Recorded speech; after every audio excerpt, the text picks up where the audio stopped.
What's up, everybody? It's another episode of World 1-1 Podcast with your host, Larry the Bearded Wonder, and my partner in crime, Eddie freaking B. Hello, everybody. So we're back for another week of shenanigans.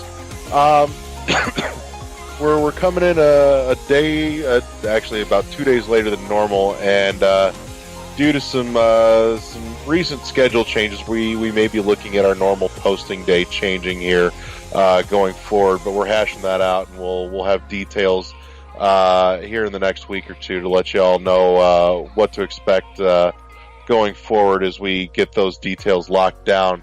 But in any case, let's start with the usual suspects. Eddie, what the fuck have you been playing? So for Xbox One, I beat Mafia 3. Got the ending.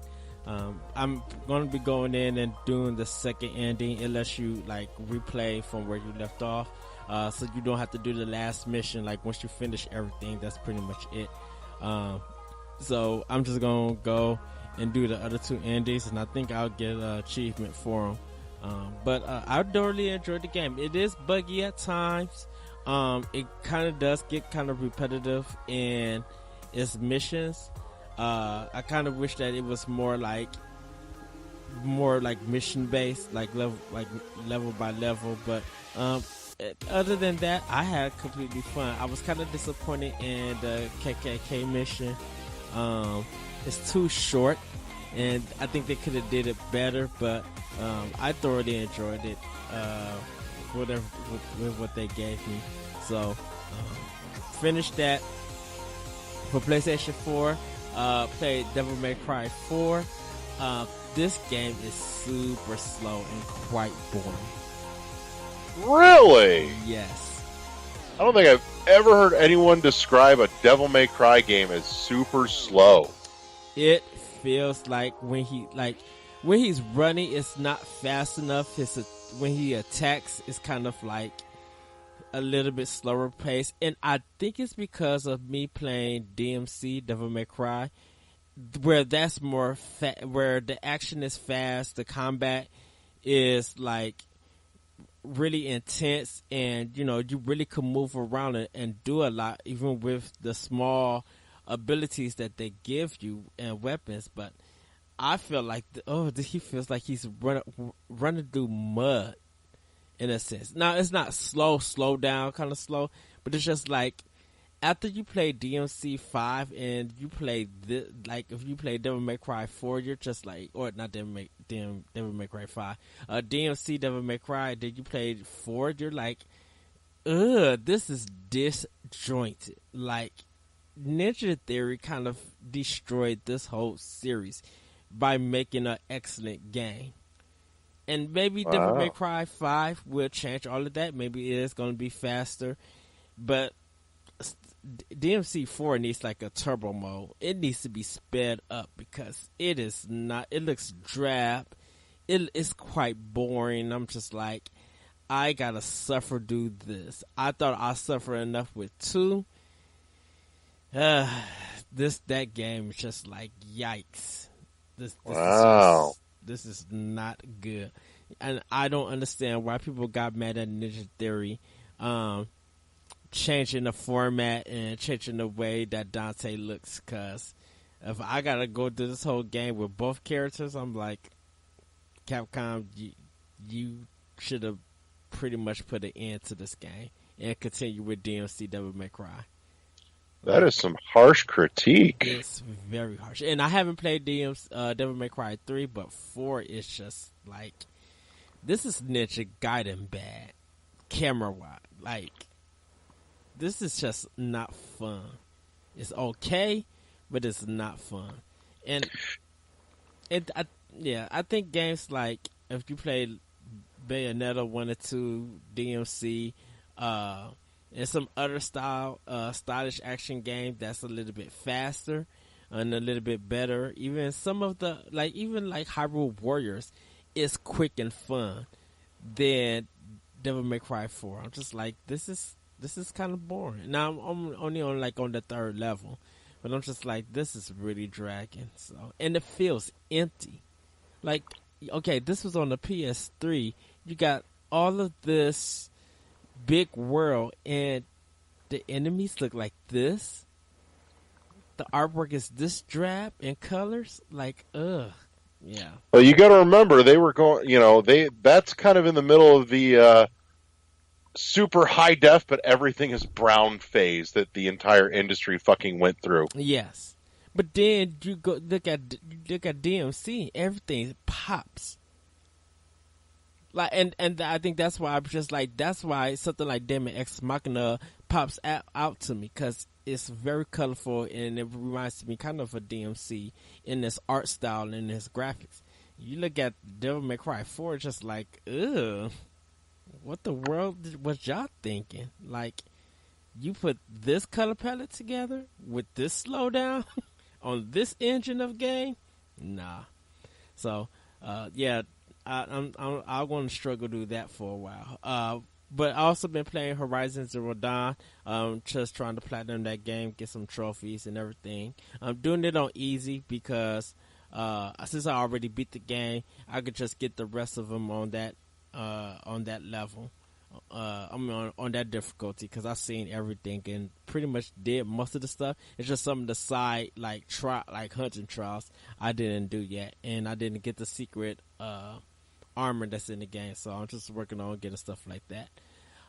On Switch, played some of The Messenger, and I'm kind of stuck right now because I'm at this boss that's supposed to that it feels long, and because you don't have really any energy bars, you go through. If anyone remember Teenage Mutant Ninja Turtles 2, the arcade game on NES, it's like when you fight the boss, they don't really give you any indication as to how close to dead they are. Yeah, but they start blinking colors. Okay. So that's what they do for The Messenger. Okay. So, no, I actually I can respect the old school nod there. Yeah. So because of how this boss is designed, it's too long for a game that's supposed to be like kind of fast paced and have this Ninja Gaiden aesthetic to it. It might literally take you 25 minutes to beat. See, the boss itself. Yes. Okay. I'm okay with a lengthy boss fight as long as it's interesting. That's the thing. It's not. Ooh. I mean, it's pattern based. You could tell all the patterns and be ready to do it. But I think because if you're playing with Joy-Cons, sometimes the button slips and you'll get hit. So I kind of want to play with the Pro controller because I need bigger buttons for my hands. When you're trying to hit the B button to do a lot of jumping, it sometimes doesn't react.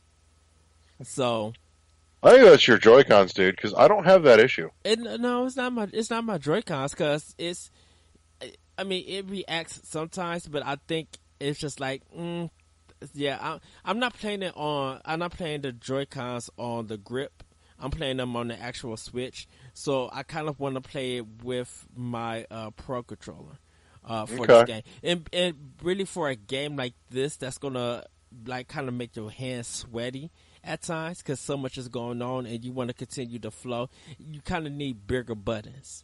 And I think the Pro controller would do that justice. But I am enjoying it. See, I don't know if it's an issue of bigger buttons so much as a better grip. For me, it is. With a game like this, because definitely when I was playing the original Ninja Gaiden on NES, my hands would get sweaty due to me doing repetitive controlling and just being so into the game and stuff. The B and A button fit my hand so well that it was able to respond better. But not so much when you're trying to, keep this flow going on the Messenger.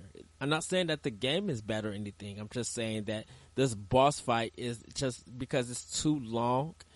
You kind of want it to get over sometimes, and when you don't have correct, precise jumping or you're not able to hit the enemy where it has hit points that you need to hit them at. It just makes it longer and longer. And then if you completely die, when you go back to the checkpoint, they don't really fill your health bar up. So now you got to make sure that you just don't get hit, or you have to do that whole boss fight over again from the beginning. Ooh. So they're definitely pushing the challenge. Mm-hmm, yeah. Okay. So I can respect that. I mean, as long as it's not like blatantly unfair, as long as the challenge involves actually, it's like, here, it's hard because you have to be good. it's fair enough, but it's when the part that you want to hit just is continually being blocked, that you can't hit it. The vulnerability is at set times, so you got to get there quick in order to hit it. And if you hit it like once or twice, you got to wait for the whole 3 cycles back to where his points get vulnerable again. And it takes real long to do that. And if you die, you have to do all of that all over. Yikes. So I've been hearing, and I'm curious, because you said you're not real far in, correct? Yeah, I think I'm at the halfway point of the game. Okay, because I've been hearing tell that the halfway point of the game is where the structure really changes from that Ninja Gaiden feel over to a little more Metroidvania feel. Yeah, that's the part that I'm at. So once I beat that boss, I go into the Metroidvania stuff. Okay. So, I'll be working on that, trying to defeat that boss. But also been playing more Dead Cells. Haven't picked it up in a few days, but I have been getting further and further. Trying to get back to that second boss that I fought last time. The Timekeeper? No, he's the one that's in the castle. The Corsair. Oh, the concierge. The He's the concierge. first boss. I thought he was the second, because the first one I fought like in the sewer. Not the sewer. Like when you first land, it felt like that was a boss fight there. No, the concierge is going to be the first boss that you're really going to take on. Okay.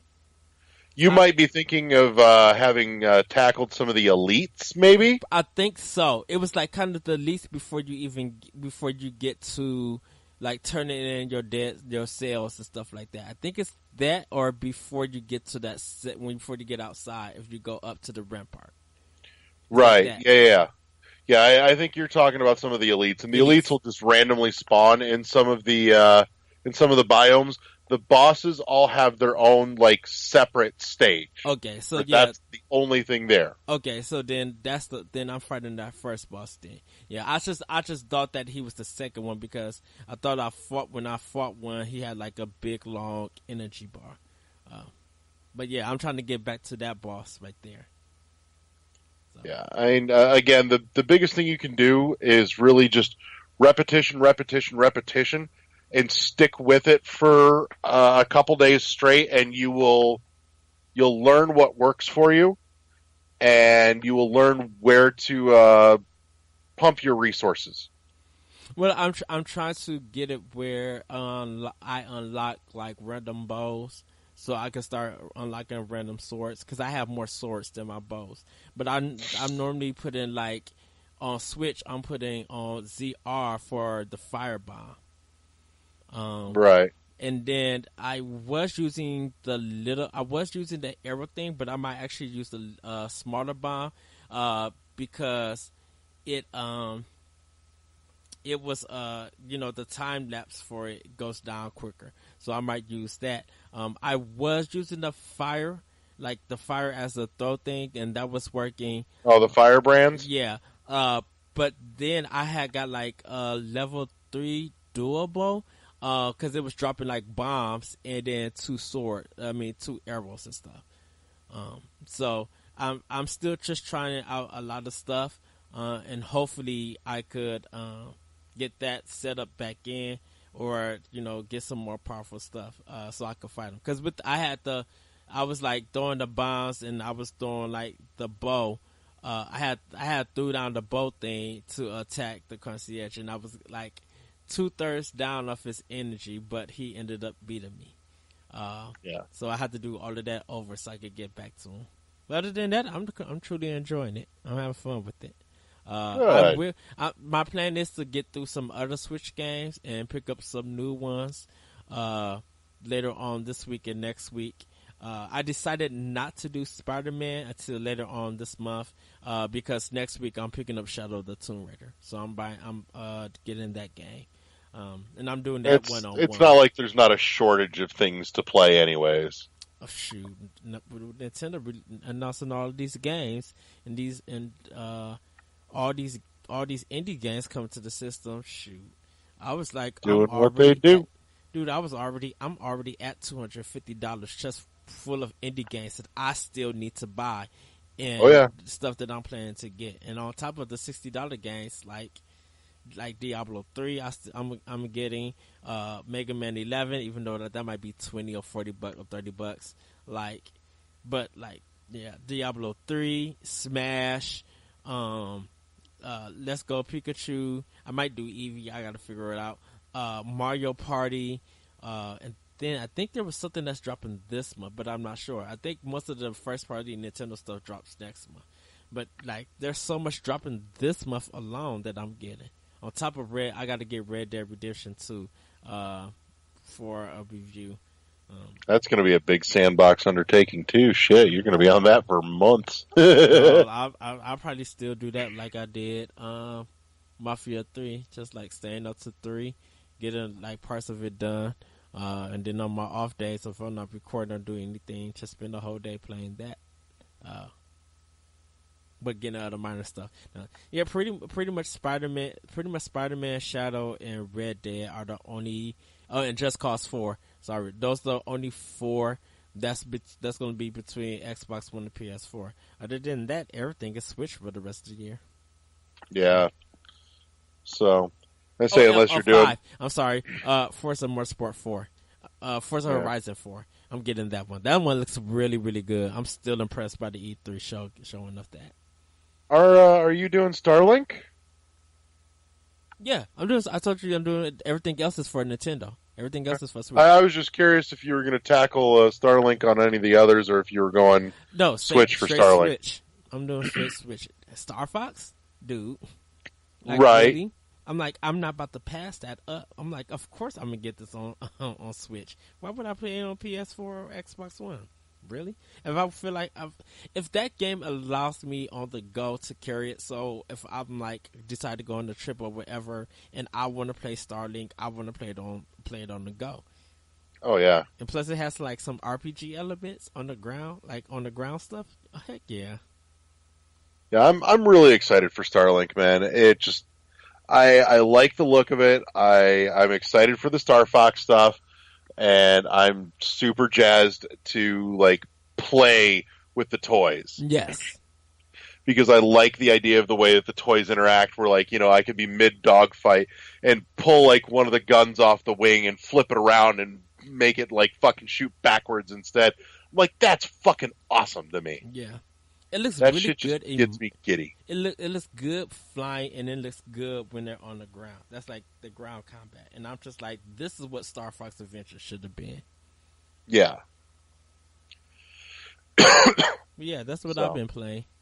I will be getting ready to do some backlogs for Xbox One. I got like 7 games lined up, so I'll probably be talking on that, some of that in the past weeks too, or in the future weeks. Because I want to get a lot of stuff out the way for my one. Yeah. So let's see here. I've been working on. I've started my second run through of Hollow Knight for NVC Book Club. I'm kind of just dabbling my way through it. Like I'll sit and play it for a couple of hours, make a little progress, and put it down for a bit. And really, the only other major thing that I'm bouncing between is Dead Cells, just because, like I said, I've been waiting for the Switch copy forever. It feels like, and now that I've got it in my hands, I'm just having so much goddamn fun with it, especially on the go. The fact that I can take it to work when and sit there and play it when it's fucking slow Yeah. is just magnificent in every way. I am skipping Hollow Knight because I'm waiting on the physical. So I won't be in the first MVC conversation about the game. And Dude, I'm that's kind of only why. surprised you didn't jump on it when it was at least on sale for only $10. No, I think I decided to wait for physical for Like it. at $10, it was totally worth the double dip. Um, I think because I feel like there's more other games that's coming, I would end up probably forgetting about Hollow Knight. So that's why I want like when the physical come, and not saying that the game doesn't interest me. It's still a must have. I'm still gonna get it. It's just that Oh I'm yeah, preferring this actual physical over the digital. I'm paying. Yes, I am paying more, but I'm like that's the kind of respect that I have for this game. That I'm willing right. to pay more for this game than just have it digitally. Yeah, no, and I mean I can totally respect that. Because it really does deserve the physical love, and it will get it. But man, it's so good.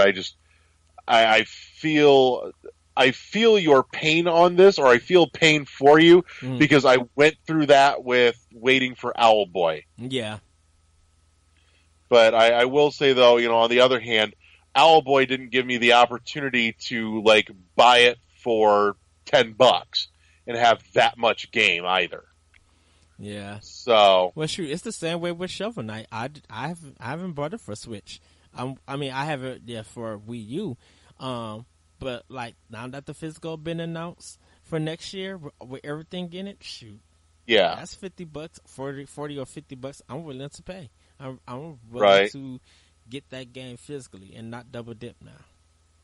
right. That and we're finally getting those damn amiibos after like over a year of waiting. I wonder if the game wasn't ready and they just felt like they needed to add more content. I don't know. It might And be and the showdown they probably was adding on too, so they probably was working on them right. also. So, but yeah, I'm jazzed that we now at least have a time frame, a date on that because man, that feels like it's just been for fucking ever. Well, that's why everybody was getting on me when the first Nintendo Direct was happening in March and stuff, Right, and I was telling everybody it's not going to be that way. Shovel Knight is too big of a property just to be in a direct and be shown off that way and then moved on.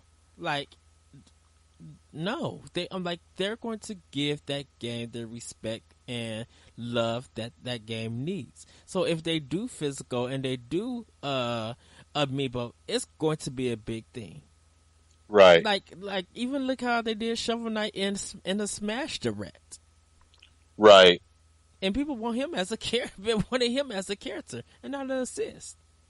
I'd still love Shovel Knight as a playable in there. There's a Mm-hmm. couple characters that I would really love to have in Smash that just aren't, but it is what it is. I still want to see Commander Video, but that's just me being insane. So, but yeah, but no. Anyways, back to playing some Dead Cells though. Um, I've been playing Dead Cells on my Switch in handheld, and Me too. I've found that just the way I'm holding my system in handheld mode, I'm having to readjust because I'm playing primarily with the on the left Joy-Con. I'm playing with the actual stick rather than the directional buttons Hmm. because of where my hand sits. Because if I'm sitting there trying to use the D-pad buttons, then it cramps the fuck out of my hand. However, I'm playing. I've been playing on the TV a little bit today, actually, and I'm finding that putting the Joy Cons into my grippy grip, Yeah. um, it moves everything just enough that it's comfortable to play with my thumbs resting on the directional buttons rather than the stick, and I'm playing better. Can you play it with one Joy-Con on the side? No, not enough buttons. Okay. Because you need both sets of shoulder buttons. All right. Okay. I thought both of them. Oh no, because it's only I think L and R on it on that top piece. Okay. Correct. So, but yeah, I'm I'm trying to push myself to take some of the routes and go into some of the biomes that I don't normally do, Mm-hmm. just to really kind of explore out and play and see more of the game, because it's real easy to fall into that routine of this is my route that I'm going, but I know that if I keep doing that, I'm missing a huge, like half of the fucking game basically is, not locked. It's just forked off in another direction that I pretty much never go, and I feel fucking bad about it because I'm like, man, I've got so much game that I'm just not taking advantage of here. So like right now, honestly, the run that I'm in the middle of as we speak, normally I'll head off to the promenade of the condemned and then head out that way. But I decided, I'm like, you know what? No. It's time for a fucking sewers run. And so I'm running, through the sewers and then into ancient sewers. And so instead of hitting up and going against the concierge for my first boss, instead I'm going up against what is it? Conjunctivitis, whatever the fuck, however the hell you pronounce it, which is a considerably more challenging boss than the concierge, but it's just as rewarding, and it's still really enjoyable. But then it's also led me to a biome that I've barely ever touched, which is the graveyard, and the graveyard is fucking cool. Like I'm sitting here playing with screenshots, going, man, everything in the graveyard just looks fucking awesome. I mean, again, it's super challenging. I wonder when you go to different areas that leads you to different paths, will you touch it still do the main game, or if you missed it, that's it until you do a replay? Wait, run that by me again? Like if you go do the rampant, go to the castle, fight the concierge, and then continue to progress that way. If you never touch the sewers or the graveyard, is that it for that run?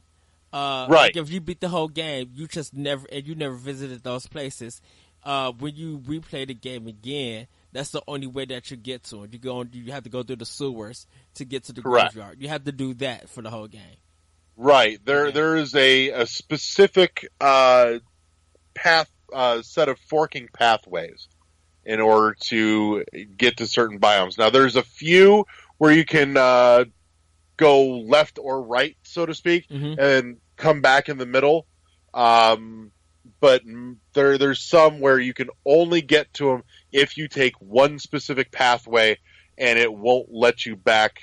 It'll keep forking off until eventually you're back at, I think that if I remember correctly, they all end at High Peak Castle, followed by Hand of the King.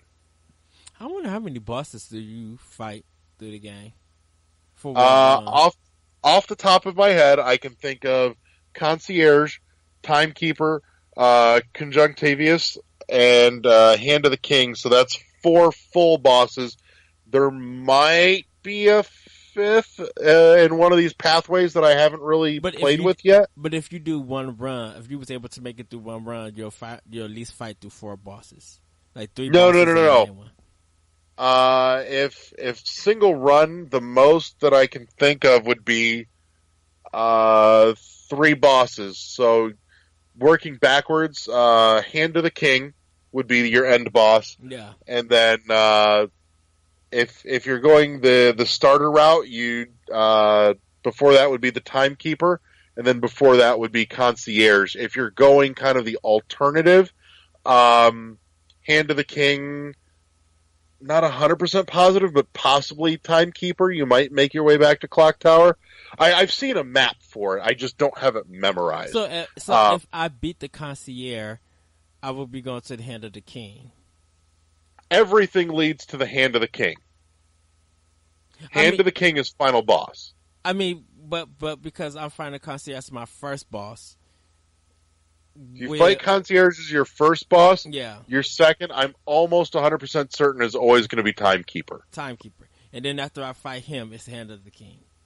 Right. Okay.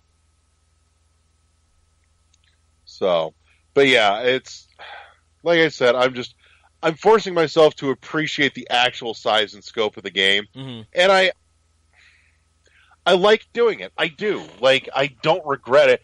I don't regret the fact that I don't do it as often, because it kind of makes the others feel more like a treat. Yes. That it's something that I only engage in occasionally, but I'm perfectly okay with that.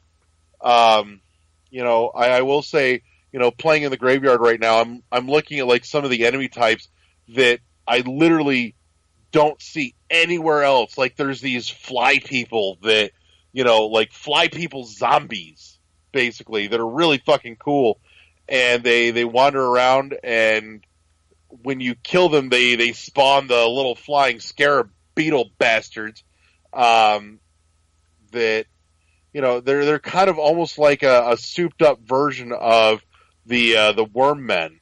And again, just the design on them is really cool, and it's got that perfect creepy vibe that I'm loving every bit of.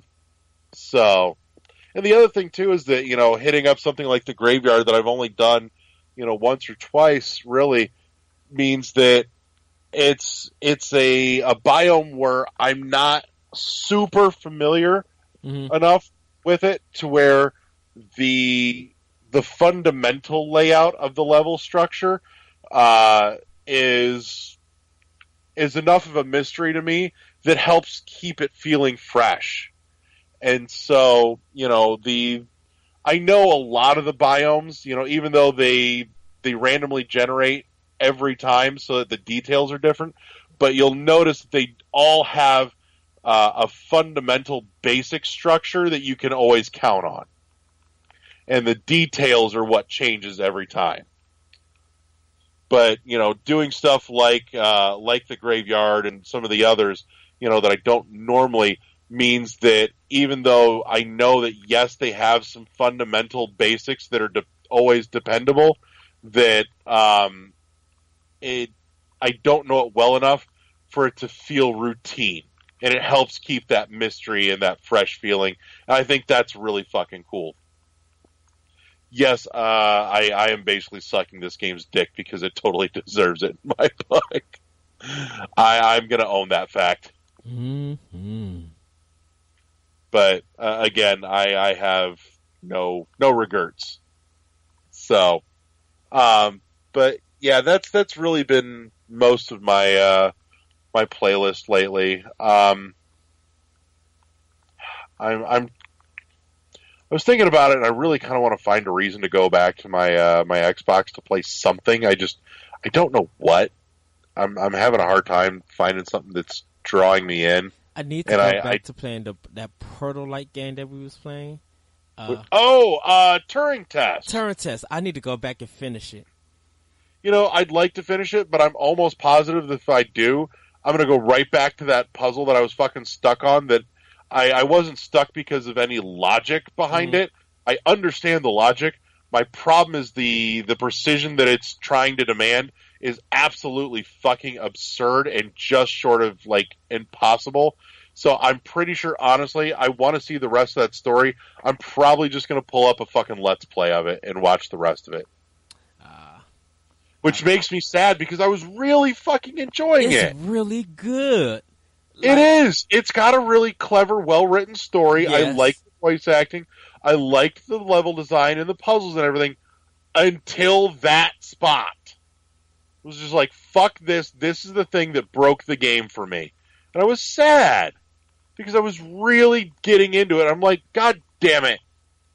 Like, Portal found that perfect balance of you don't have to be super great as long as you understand the mechanics of the puzzle that they're trying to convey. You can be moderately okay and get away with it, and it's fine. But Turing Test has at least one and probably more that rely on just absurd precision that should not be a thing. Yeah. It just broke the experience for me. At this point, I'm pretty sure I'm just going to resort to watching a Let's Play at some point when I'm in the mood, and that'll be the end of it. I'm officially going to put that one to bed, and that's how it's going to fucking happen. What the hell is that? Oh, okay. But yeah, so no, you're right. Turing Test is one I would love to see the end of. I just can't bring myself to play the end of it. So, because, man, it was super fucking frustrating because of that. But, you know, it is what it is. Yeah, there's some... At least there are Let's Plays so that, you know, we can see the end of it, even if I am not talented and skilled enough to do it my goddamn self. Yeah. You know, I know somebody on the internet has gone through the trouble of suffering through that debacle for me. So, and to that person, I am very grateful. So, but yeah. No, you know what? I might go back to and work out the end of Unmechanical. That should be finished as well. I was actually enjoying that quite a bit. So it was surprising that me and you both were playing it at the same time. Oh, Unmechanical? No, Turing? Turing Test. Yeah.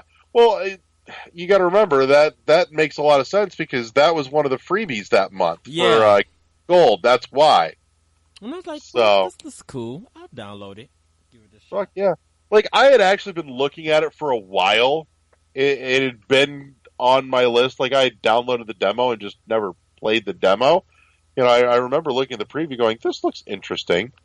But, again, you know, at that point, when somebody just hands it to me and goes, here, freebie. I'm like, fuck it. There's no excuse anymore. Shoot, I haven't even got the freebies for this month yet. I need to. I'm trying to remember what they were. I know I downloaded it. I just don't remember what the hell they were. They weren't, like, worthwhile. That or PlayStation 4s. I mean... I know everybody's been creaming their pants over the fact that Destiny 2 was on, what is it, PlayStation. Yeah. But I'm like, they did it because of Forsaken. And, like... Oh, I know why they did it. I'm just saying. And I kind of found out... Don't get me wrong, it was a smart fucking thing to do, too. I kind of found out just, like... It's kind of weird on how they do it, because I think you can't play... I think you have to have the other ones to even play Forsaken. I think. Like the Curse of Osiris and all that other stuff. Corey would be the one to ask. Yeah. He'll know. But I think some people liked it, or liking it. I know it's out, but I haven't heard much about people saying if it's good or not. Yeah. So, but yeah, but I will say I know for a fact that Destiny 2 just got a huge fucking boost from that, because I've seen a ton of people suddenly starting it for the first time, because I'm seeing nothing. My Facebook feed is full of everyone going, tips for new D2 player. So, a lot of that. So, I mean, it's not my cup of tea. I think their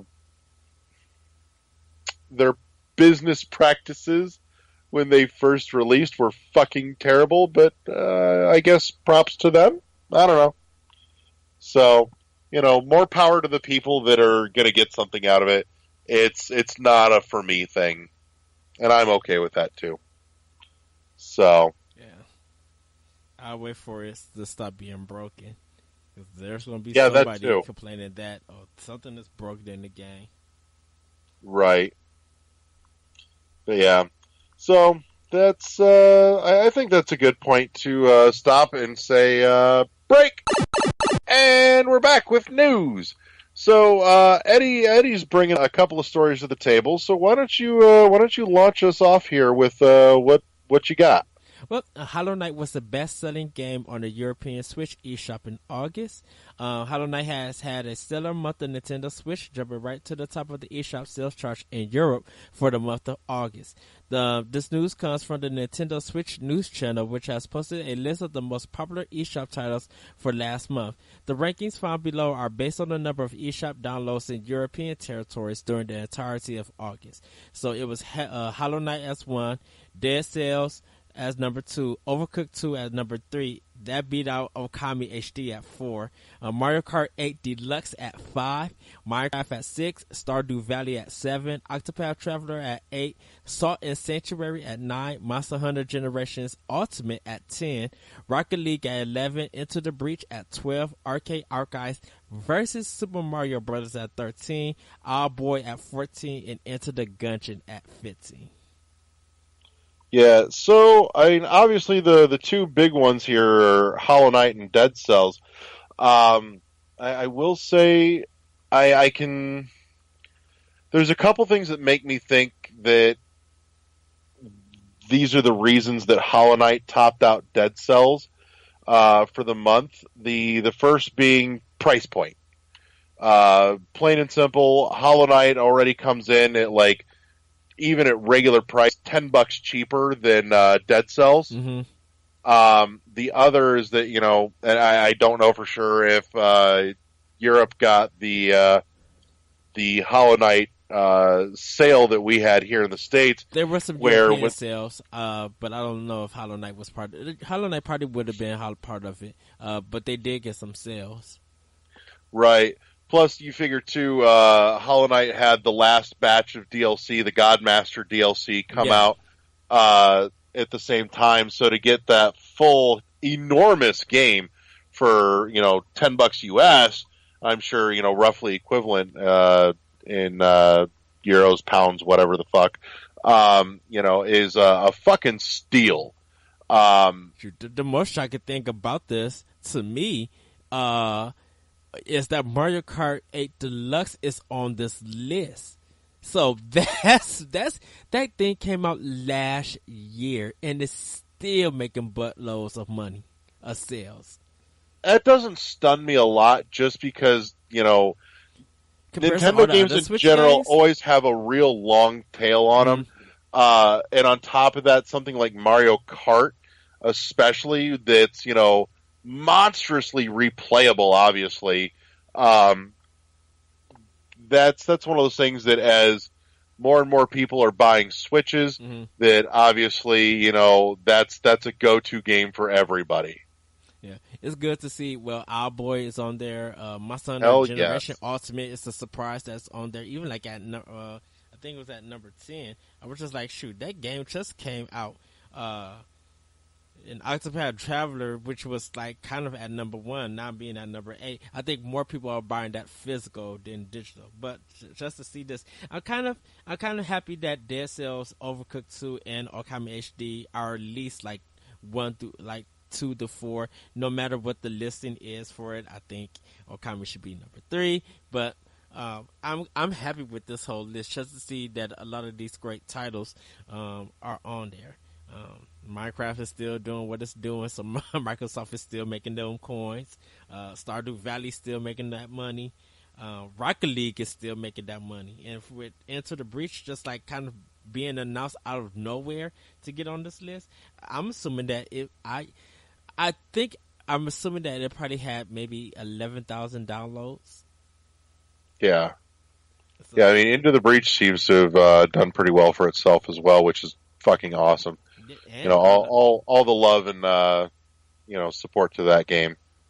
Yeah, so I mean, this is a strong list of games. Oh hell yeah! I definitely could see. So, but yeah, we haven't got one for August yet for America, but I hope to see what the list is going to be on there. I kind of can't wait to see what the list is going to be for September and October. That's going to be really interesting. Yeah. So, but no, it's a solid fucking list. It's goddamn impressive. It's great to see that, a lot of these indie games are getting that love. I just saw somebody post something about, indie fatigue. Do you have it? And I'm like, me personally, no. And according to the sales chart, nobody else fucking does either. Exactly. So I'm like, I'm fucking cool with that. Let's keep it rolling. I will say the only thing I would really like to see, I have no objections to, bring me more indies, all the indies, but I do think I would like to see a little more variety in the indies. Yes. There's definitely a few genres that these developers tend to like to lean into, and don't get me wrong, one of them happens to be my personal favorite, which makes me a very, very happy clam. But I would love to see more variety in terms of the genres that they lean into. Um, and I don't know. I think really that's my only niggling complaint, and if that's the only thing I really have to complain about in that regard, I think we're doing pretty fucking good. Yeah. So, one that I wanted to hit on because I am super fucking excited for this, and Eddie, I'm pretty fucking sure you are too, considering what you ordered for yourself and me. Treasure was teasing that we may be getting a physical copy of Ikaruga for the Switch, likely coming by way of Nicholas, is the rumor I'm hearing. I've bought this game once, twice, 3, 4 times now. Fuck, I'll get a hard copy. It'll be 5. It'll be fucking awesome. I think I bought it 3 times. I've bought it. I've bought it twice on the GameCube, once on the 360. And once on my Switch, and then I'll now be up to a second time on my Switch. So I bought it on one because of the 360 compatibility, so I did that. It was only $6, so it wasn't bad. It was like a really good sale, that they had. I'm like, thank you, Microsoft, for throwing your 360 backwards for like 85% off. God bless. Yes. Switch, I had just pre-order. Switch. Ikaruga was my first digital pre-order on Switch. The Messenger was the second one. But I was just like, that mug touched down. I was just like, I'm ready to go. And man, it's just so good. So this physical, if it happens, I'm tempted, but I don't know yet. It is Nicholas though. So I'm kind of just like, I might just order it from your website to make sure that I'm guaranteed to get it. Yep. Yeah, like it's one of those numbers. Yeah, I'm pretty sure that I'll end up ordering it from Best Buy as per usual and take advantage of my 20% off. I'm kind of like, screw Best Buy for me and Target. It's just like, yes, Nicholas, send this to me exclusive. Like this is an exclusive to me. I feel when I get it if I order from Nicholas. Yeah. And heck, while y'all at it, just throw in Radiant Silver Gun. Stop playing with my emotions. like if you gonna do, like, if I was Nicholas, just announce Ikaruga, Silver Gun, Radiant Silver Gun, and Sin Punishment 1 and 2. Give me a 4-pack for $60. I'd also like to get some Darius Twin in there. I think isn't Darius Twin? Didn't they announce something for Darius Twins being on Switch or one of the Darius games? Not that I remember. It doesn't mean that they haven't. It just means that I don't remember it. So okay. I'll take Parodius over Darius. Parodius and 60 Parodius over Darius Twins. I'm sorry. I don't know. After what I got to play at the arcade a couple months ago, I'm that go ahead. Darius one that's a must have on Switch. That thing was just fucking sick. Yeah, that one. But I think some of the games in the series I kind of prefer over. Dang it. Yeah. No, that's okay too. I'm just saying these are things that I really like and appreciate, and I would love to have more of. Yes. So I'm already want Treasure to bring Guardian Heroes and Mischief Makers and Alien Hominid? Not Alien Hominid. It was a Genesis one. Ooh. I'm not familiar with this now. Yeah, it was like Treasure's kind of boss rush game. Alien something.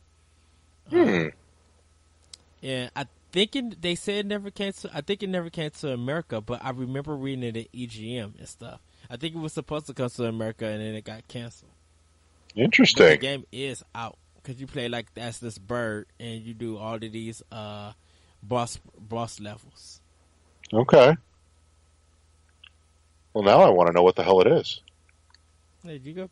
They have a playthrough of it on YouTube, so if you want to check it out. But yeah, there's some other treasure games. Just give me the treasure collection. But like the 4 shoot 'em up games, Sin, SCP 1 and 2, Radiant, and Ikaruga, I would take those.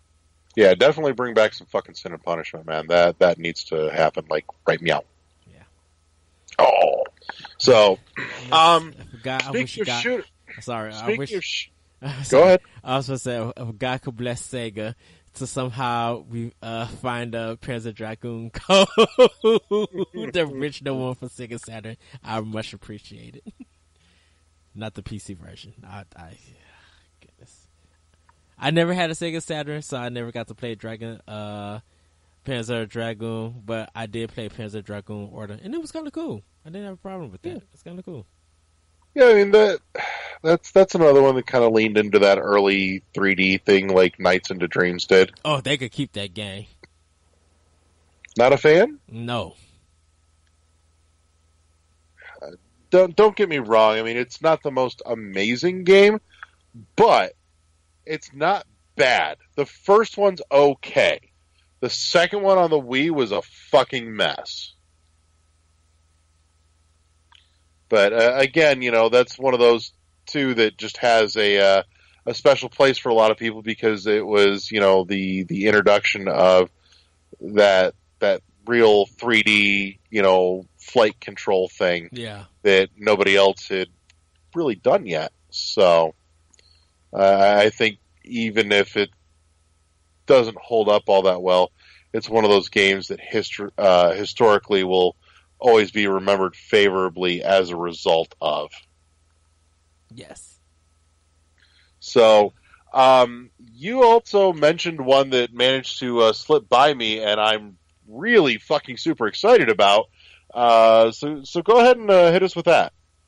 Okay, so back in the day, there was a series called R-Type, and for a lot of people, it was kind of like, to me, amazing. Like it was amazing, but it was kind of like the introduction to 2D shooters, like flying shooters, like space shooters.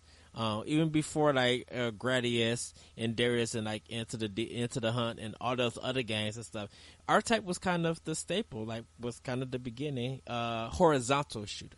So It was announced that Arcade Classic Remaster R-Type Dimensions blasted to PC and Switch this winter. Developer Tozai Games has announced that their remastered editions, or Irons Classic Shmups, R-Type and R-Type 2, are headed to PC and Nintendo Switch this winter in the form of R-Type Dimensions. Originally launching on PS3 and Xbox 360 in 2009, R-Type Dimensions sees the interstellar action games given a fresh new look with remodeled graphics and remixed sounds. For the purists, the classic pixel graphics are also included, with players able to switch between the two styles at the mere press of a button. Also included are a new infinite mode and even 2-player co-op. Taking the arcades by storm in 1987, R-Type sees players steer a small but powerful ship against the overwhelming forces of the Beetle Empire. The game was highly praised for its fast action, special effects, and memorable boss fights.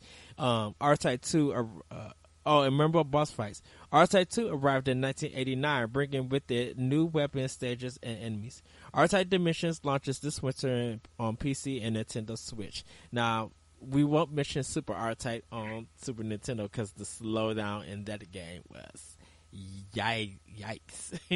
You know what? I don't care if it's got R-Type on the fucking label. I still had fun with it. You know what? I suffered and played that game all the way through. I mean, it's R-Type. Like, exactly. Like, even the worst R-Type is better than a lot of other shit. Yes.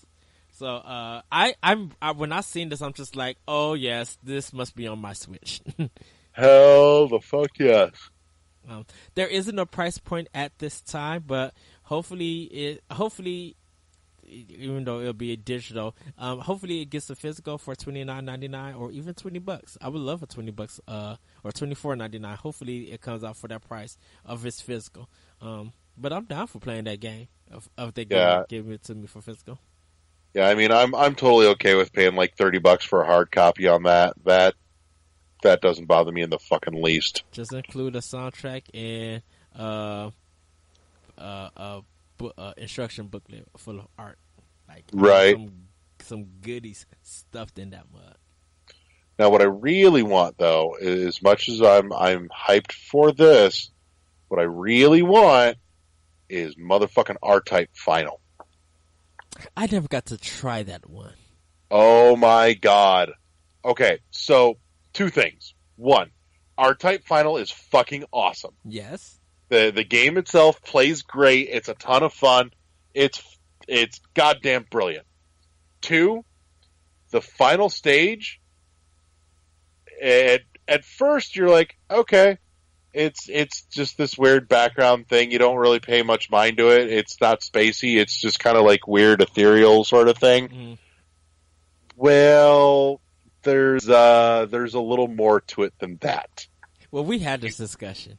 Yeah. So for anybody that's new that has not yet heard this, though, the background of the final stage of R-Type Final, when you actually start paying attention, you will discover it's actually just a repeating silhouette of two people going at it and fucking in the back, like full on. I'm like, what the hell? But I was just jaw dropped that somebody did this. It slipped out and nobody fucking noticed until after the fact. It's hysterical to me, and it's just like one of the ballsiest things. I died laughing when I realized what was going on. And it is Japan, so. Oh, I know, but God, it's fucking funny. Like, how did this get past the censors? So, but no, I have a weird soft spot for R-Type Final, especially just for the combo fact that it's a great game and just the absurdity of what happens in the final level. So, but yeah, that's a thing that I would love to see happen as well. I'm trying to think. Did we have anything else that we were covering, by the way? Just the last story. Dead Cells on Switch is outselling the PS4 version by a factor of 4-1. For some reason, the game industry doesn't seem to like sharing sale numbers with the public, so it's always interesting to hear about how a current game is doing straight from the source. The writer of this story, and you can find these stories on Destructoid, he was at PAX, and he spoke briefly with one of the marketers behind the indie sensation Dead Cells, who mentioned that the game is performing much better on the Switch than the PS4. There was no concrete numbers provided, but was told that the Switch version of Dead Cells is outselling the PS4 version by a factor of 4-1. There is more to it. This isn't totally astonishing, since those who own a Switch tend to prefer having the option to take their game on the go. It is at least a little surprising, though, especially when you consider the disparity in the size of the PS4 and Switch install bases. Over 76 million PlayStation 4 consoles have been sold worldwide, compared to about 20 million for the Switch. The versatile console has nowhere to go but up, and some analysts are predicting it'll actually outsell the PS4 sometime later this year. Dead Cells is a fantastic game no matter where you play it, but it's good to see that the controversy surrounding the title's IGN review hasn't hurt Switch sales. Some have complained about stuttering on the Switch version, but an upcoming patch by a developer Motion Twin aims to smooth out some of those problems. Games with pixel graphics look particularly nice on the small screen, and performance tends to be a less of an issue when Switch games aren't trying to push more than the system can handle. This isn't the first game to perform better on the Switch than one of the other major platforms, but the strong sales are a good indication that consumers particularly enjoy having the option to play their games wherever they like. Other developers are bound to take note, and they can only mean good things if you're a fan of indie games on the Switch. Damn straight. So hitting on a couple of those notes, I will say yes. There is some stutter in here where it misses a handful of frames at a time, but and while yes, it's annoying because of how just smooth the combat and the motion in the game is. Visually, it's a little jarring. but in terms of actual gameplay, it's honestly not a big deal. And the reason I'm pretty sure I was thinking about it a little the other day is it feels to me like the reason being that it doesn't feel like, such a big game breaking issue is that because everything is so smooth and consistent in terms of movement and combat that even if the game skips a handful of frames, exactly where it's going to land as soon as it picks up. Yes. Just by it doesn't feel like it's not slow down. It just picks up exactly where where you think you should be, and it gets that perfectly right. Second, this is a great on the go game. It's one of those where you can put in, 10, 15 minutes on a single biome and be perfectly happy, or you could totally put in, like half an hour for an early run and do great with that. Or your later runs will probably run you about an hour or so, and that's okay too. If you've got just a little bit here and there, and that's not a bad way because you can totally put it down and pick it up at the exact same place you left off. But I will say too, though, visually, now that I'm playing it on my my big screen downstairs, as much as I play it on handheld, I really do like seeing it on the big screen. It feels great there. It feels like the game just has a beautiful ton of room to breathe visually, and I really like that. I mean, it genuinely looks fucking sharp on my big screen.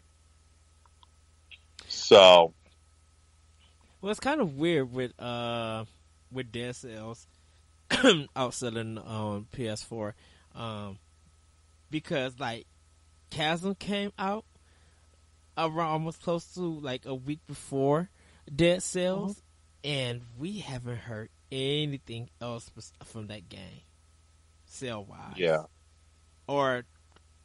So it's kind of just like, well, I wonder if people are playing Chasm over Dead Cells, but people were interested in playing Dead Cells, no matter what platform it came out. Right. But I mean, it's more power to them, plain and simple. It's doing great.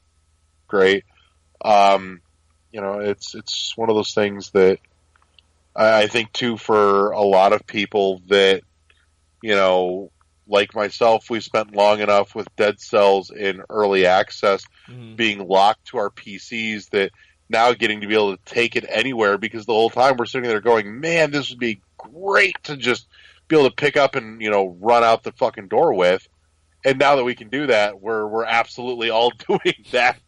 Right. Even if it meant starting over again, which, like I said before, is honestly, it's not a bad thing, because starting fresh, what you do and don't want in your run and where you want to put your resources, versus just pumping them into everything the first time around, just to explore with them and see, what it does, versus now having that knowledge. Well, it's just good to see. Well, it's very interesting because these indie games on Switch are beating PC, meaning that they're beating out Steam, or selling more than Steam. So when one system is beating out other consoles and PC, that's very interesting. Like, I thought more sales of Dead Cells would be so good on Steam, even when it got its final version. But it just seems that Switch just kind of outdid that. I am kind of curious to see how they factored in PC sales when you include everybody that bought in on early access, because they now already have the final game because they bought in on it. I'm curious to see how that all comes together numbers wise. Yeah. So, because I don't know if those are being included or not. They're obviously not saying, but I know that it did sell pretty fucking well in early access, where it was available for over a year in early access. So yeah. So I mean, it's good for Mushroom Twin because maybe we'll give them more new content from Dead Cells, or they did say in an AMA that there should be some additional content coming down the line. So we've not seen the last of it. As far as whether or not it will be additional paid DLC, they have not said, but they did say they are working on some new stuff to add post launch. But it is a complete game as it stands. There's still going to be. Right, no kidding. Like, where do you go from here? So, I don't know. Well, I think we'll see. But yeah, I think that pretty well. I think that pretty well covers it. So let's call it a wrap there. Unless there's anything else you want to hit. Nope. If you guys listen to the Warp War episode, you know that Streets of Rage 4 and Onimusha Warlords is coming to Switch. So you guys can check that out. There are more announcements coming. We do have a Nintendo Direct, so there will be a Warp Whistle episode. Warp World. Sorry. I'm so used to saying Warp Whistle, the Mario Brothers 3. And who knows? Probably by Friday there will be more content dropping, more excitement. Because I still gotta look. I wonder if Europe and Japan is doing some extra stuff. Well, I don't know if they're doing their own direct, and I want to watch that stuff because they might have some. They got some games that haven't even been announced yet here for America that Square Enix is doing. Right. Like, oh wow. So. Yeah, we'll be watching that tomorrow, and then we'll be putting together another Warp World episode for you guys. So make sure you stay tuned for that. And the easiest way to make sure that you don't miss it is to subscribe to our show at our home on ShoutEngine.com by plunking our show into your RSS feed, or you can jump into the easy, convenient options of iTunes or Google Play Music and subscribe to us there. Google Play Music has that awesome little auto download feature too, where they'll tell you, "Hey, there's a new episode," and we downloaded it for you. No, the Google Play Music could just get their store together. You know what? It works pretty well for me. I've been trying to find some other podcasts on Google Play, and I'm just like, where the heck is this at? It's not showing up. I put in the title, and it don't show up. Maybe they fixed it. So, yeah, I think that's it. I think we covered it. So, good job. Go Team Venture. Oh, wow. Well, is that all, Larry? I think that's it. All right. Then, oh, no. One other thing. Just, additional pimp. We're about a week in now, but now is also a great time. There's still tons of time the entire rest of the month to jump into the NVC Video Game Book Club, where we're tackling Hollow Knight for our Game of the Month this month, and we'll be having a delightful podcast discussion at the end of the month. So we're going to be picking a couple of the most active people on the group page there involved in that discussion for the podcast at the end of the month, and we hope you'll join us and come play with us. So everybody, we will see you next time on World War One Podcast. Bye, everybody. Good night. Peace.